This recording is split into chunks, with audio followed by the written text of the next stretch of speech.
Well, it's Wellness Wednesday, and we're counting down back to school. So do you need healthy snack ideas for your kids? We're here to help. And joining us with those tips, Molly Tevis from Albertsons. Molly, good morning. Thanks for being here this morning. Good morning. Thanks so much for having me. Of course. So some kids may be going back to in-person classes, but of course some might still be learning at home. So how can they make sure to reach their dietary needs no matter where they are? Yeah, so having snacks throughout the day is a great way to kind of fill in those holes, especially if schedules are off or if you've got parents at home still trying to work and teach kids and help kids. So filling in with some healthy snacks will help make sure they reach their dietary needs and keep them learning. Perfect. Now, of course, when you're planning out those meals and snacks, you don't want to ruin their lunch or dinner. So how can you keep those snacks, especially with our new crazy schedules, how can you make sure you don't ruin those big meals?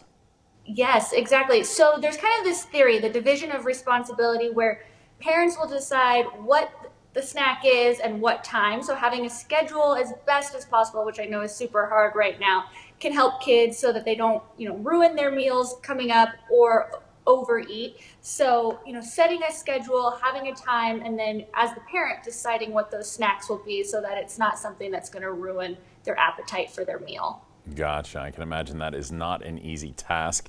But regardless, what kind of snacks do you have for us today? Yeah, so some fun ones. Eating should be fun, right? As well as healthy. So I have some school box sushi. I don't know if you can see that, but it's kind of fun. Lunch meat with some carrots and cucumbers and string cheese. You can roll it up, slice it into little, handheld pieces, or if you're feeling like it, they can try it with some chopsticks as well.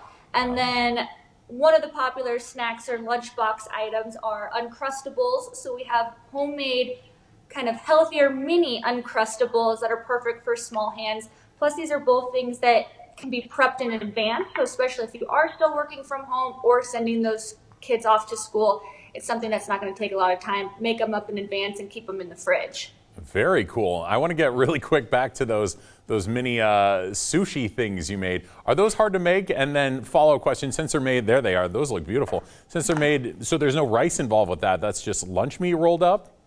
Yep, so lunch meat, some carrots and cucumbers and string cheese, and just roll it up, and then you can slice them. You could even keep it in the roll and then just pack it that way or package it up that way. But it's kind of fun, switches it up. They're getting at least 2 out of 3 food groups through the protein, the dairy, and the veggies. And so that's always the goal. Shoot for 2 to 3 food groups with your snacks. Perfect. All right, Molly. Well, where can people find out a little more information if they have any other questions? Yeah, you can go to albertsons.com or head into any of your local Albertsons for more ideas. Perfect. Molly Tevis with Albertsons, thanks for being here.